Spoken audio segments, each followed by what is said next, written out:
Isaías en el capítulo 58. Pero anoche mismo yo estaba hablando con un querido pastor. Y estábamos hablando precisamente de estos fenómenos extraordinarios, porque cada día aparecen fenómenos dentro de la iglesia más extraordinarios, ¿verdad?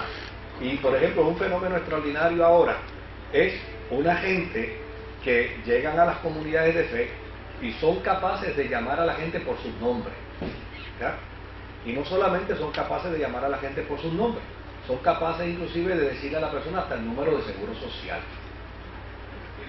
Entonces, la gente, pues estas cosas como que los apasionan. Yo estaba no hace mucho en Estados Unidos y me estaba hablando un pastor sobre esto y el hombre lloraba, hablándome de que qué maravilla, qué cosa extraordinaria. Fíjate que esta persona vino y miró a este y le dijo, fulano de tal, venga acá, que yo tengo una palabra que darle. Entonces, desde luego, cuando estábamos hablando anoche, este pastor y yo sobre esta situación, él me dice, Moisés, lo que pasa es que yo voy a Las Vegas, he ido a Las Vegas en varias ocasiones, y he ido a algunos espectáculos en Las Vegas, donde un mago hace lo mismo. Hace lo mismo. Un mago llama a una persona por su nombre y apellido. Y un mago le dice a una persona el número de seguro social. Entonces, ¿qué diferencia hay entre este que viene a la iglesia y dice, llama a alguien por nombre y apellido y le da el número de seguro social, y el mago que está en Las Vegas que también lo hace? Entonces, ¿a qué conclusión uno puede llegar? Y estábamos nosotros hablando sobre esto. Pues, que son actos mágicos. ¿Es lo mismo que pasó a Moisés? ¿Ah? Pues claro, pues son actos mágicos. No son dones espirituales. No son dones espirituales. Son actos mágicos.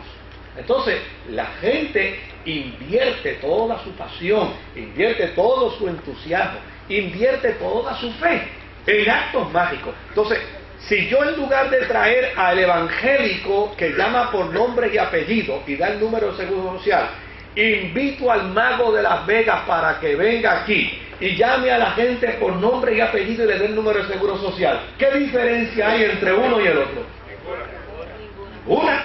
Ninguna. Entonces, ¿a qué me tengo que circunscribir, querido? Pues mire, no sucedió hace unos meses atrás en una iglesia en Miami, Florida, que traen a un individuo para que convierta el agua en vino. No lo trajeron. Ahora, ¿sabe cuál fue la crítica que se hizo de este individuo? Que el mago de Las Vegas lo hace mejor que él. Decía, ni siquiera lo hace como el mago de Las Vegas. El mago de Las Vegas viene y conversa con la gente relajadamente, tranquilamente, y empieza a hablarle de que Jesús en un tiempo atrás había convertido el agua en vino y que él también tiene unas facultades. Él tiene la honradez, el mago de Las Vegas tiene la honradez de decir, no olviden que estos son trucos de magia, habilidad de mis manos. Y desde luego, mientras está hablando con la gente, finalmente termina, le dice, aquí está, el agua convertida en vino. Ahora, aquel tiene la honradez de decir que es el resultado de las habilidades de sus manos, que él dice son más rápidas que mis ojos. Pero este que vino a la iglesia, dijo que fue un milagro de Dios. ¿Cuál de los dos es más honesto? ¿Se da cuenta, querido? ¿Usted se da cuenta? Entonces, cuando uno ve esto, ¿a qué tiene que remitirse? Pues tiene que remitirse a la Escritura. ¿Y qué dice la Escritura? Mire, el milagro más grande que vivió Pedro, que yo con toda honradez, humildemente lo envidiaré toda la vida. Toda la vida. Porque Pedro vio el milagro más grande con 2 apóstoles más. Porque nosotros conocemos en la fe al verbo que se hizo carne, pero en la transfiguración la carne se hizo verbo. O sea, eso solamente ellos lo vieron. ¿Sabe lo que dijo Pedro? Pedro dio la profecía más segura olvidó eso, echó esa experiencia para un lado. Y digo, la profecía más segura es la palabra de Dios. Entonces, claro que yo creo en la profecía, pero yo creo en la profecía que tiene que ser cónsono a la palabra. No importa cómo lo diga, cómo lo exprese el profeta. Lo que para mí tiene que ser importante es que sea cónsono ¿con qué?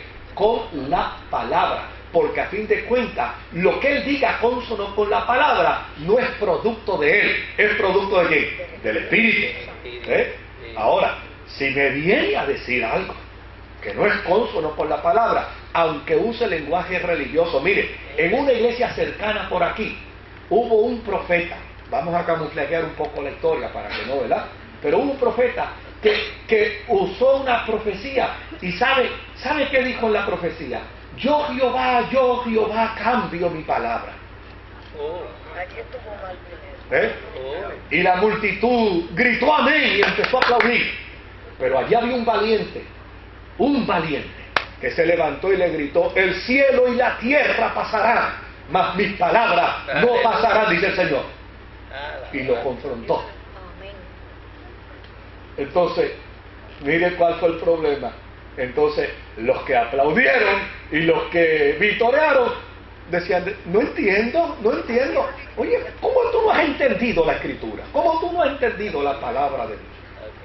¿Cómo no te has dado a la tarea de entender lo que es más importante, lo que es vital para la vida? O sea, ese es el gran desafío que tenemos nosotros como cristianos. Porque, querido, pues yo les digo, es más difícil estudiar la Escritura que decir cosas por ahí, en nombre de Dios.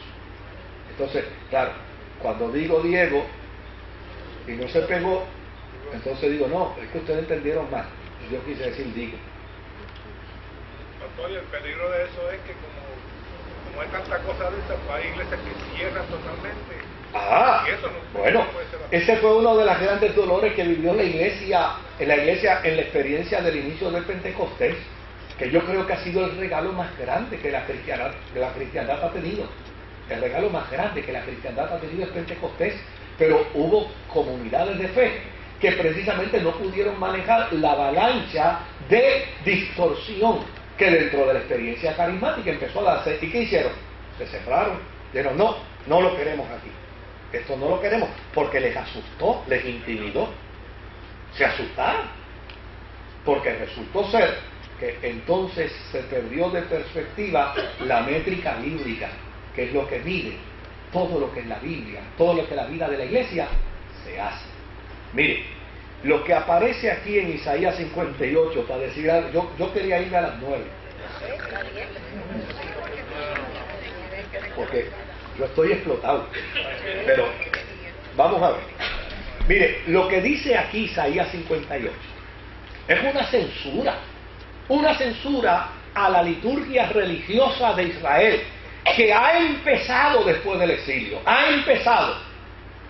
pero volvieron a lo mismo. Entonces se tiene que levantar la voz profética nuevamente para decirle a ese Israel que ya regresó del cautiverio, que ya se regresó del exilio, para decirle ahora el profeta, el Señor me ha dicho que grite fuertemente, que lo haga sin miedo, que alce mi voz como una trompeta para reprender a mi pueblo por sus culpas y por sus pecados. Óyeme, pero ¿qué pasó? Si acabamos de salir del exilio y ya nos están regañando de nuevo. ¿Qué ha pasado que nos están regañando de nuevo? Lo que ha pasado es que ustedes han entrado en una liturgia religiosa de apariencia. Y en esa liturgia religiosa de apariencia, ustedes están queriendo demostrarle a Dios que tienen ansias de conocerle, pero sin evidenciar genuinidad para encontrarse con Él. Es como las veces que yo he ido a actividades evangélicas y dicen, y ahora vamos a la parte más importante de este culto, el mensaje de la palabra de Dios. Y el que dijo, vamos a la parte más importante, a Jalcún se fue. O se puso a hablar. Aquí yo estaba viendo un programa Y mi esposa me dice, pues tú no te das cuenta que es grabado, porque yo decía, pero saquen ese bandido de ahí que está detrás del predicador predicando y ese individuo detrás de él hablando como si estuviera en el parque. Pues ese programa es grabado. Pues yo creía que todavía se podía sacar de la indignación que yo tenía, ¿verdad? Pues ese era el problema que había aquí. Era una búsqueda. Nosotros estamos buscando a Dios. Hay unas ansias de buscar a Dios. Nosotros estamos en un proceso de encuentro con Dios. Pero, ¿dónde está la evidencia de esa genuinidad? No estaba. No estaba. Por el contrario, se habían creado unos falsos conceptos religiosos para recibir el favor de Dios. Y déjenme decirle algo, que la legitimidad de Isaías todavía está presente al día de hoy, porque hay gente que piensa que puede comprar a Dios con ayunos, que pueden comprar a Dios con oración, que pueden comprar a Dios con vigilia, que lo pueden sobornar ofreciéndole cultos. Y no se dan cuenta que Dios no anda negociando con la gente. Dios simplemente está estableciendo reglas. Y dice, estas son las reglas que tienes que seguir. Estas son las reglas que tienes que observar. Si tú no observas las reglas, sufres las consecuencias. Y cuando caen las consecuencias, aquí no hay nada que negociar. Eso es lo que Cristo le criticaba a los fariseos. Esa es la misma crítica. Es la misma crítica. Entonces, desde luego, esta gente había desarrollado el estereotipo de la liturgia. ¿Y cuál es el estereotipo de la liturgia? Entrar en una experiencia cultica sin sentido. Ajá. Simplemente porque hay que hacerlo. Hay que celebrarla.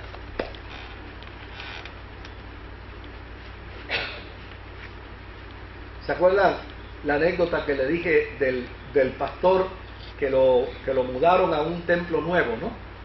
Y el primer domingo predicó un sermón. Y la gente estaba encantada con el sermón del nuevo pastor.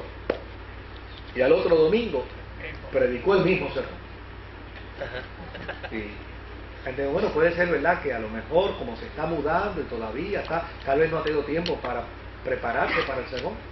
Al tercer domingo predicó el mismo sermón. Al cuarto domingo predicó el mismo sermón. Al quinto domingo predicó el mismo sermón. Y ya ahí sí es verdad. La gente no aguantó más y la iglesia lo llamó. La junta de gobierno y toda esa gente lo llamaron a la oficina. No, venga acá, pastor, nosotros estamos preocupados. No sé si es que usted todavía está trabajando con su traslado, pero explíquenos qué es lo que pasa, que usted lleva 7 domingos con nosotros y nos está predicando el mismo sermón. Y él los miró y le contésteme en una pregunta. ¿Ya empezaron a hacer lo que la palabra de Dios dice que hay que hacer en este sermón?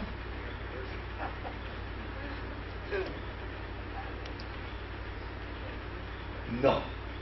Pues cuando lo empiecen a hacer, me avisan y yo les predico otro sermón. ¿Se da cuenta? O sea, esa es la trampa de caer dentro de una liturgia religiosa estereotipada, donde hacemos las cosas por hacerlas. Mire, hablamos del pobre, pero le pasamos por el lado. Mire, hablamos de justicia social, pero ¿qué hacemos? Hablamos de poder poner al mismo nivel a los que están en unas posiciones intelectuales más altas y a los que están, pero seguimos en las mismas. Y eso no se llama de otra manera. Eso es estereotipar la fe. Eso es llover sobre mojado. Solo decían papagayo. ¿Verdad? Entrar en el papagayo. Entonces, desde luego, esta forma estereotipada de ayuno, de humillación, fíjense que no dejaban de ayunar, no dejaban de humillarse, no dejaban de guardar el sábado. Fíjense qué interesante que dice aquí. Ustedes están guardando el sábado. Mire, lo peor que puede hacer un ser humano es establecer una liturgia religiosa como buena y después pasarle por encima. Lo peor de un ser humano es establecer reglas y él mismo violarlas. Lo peor de un ser humano es censurar algunas cosas en otros que él practique. Eso es lo peor. Eso es lo peor que puede experimentar un ser humano. Y eso era lo que estaban haciendo esta gente.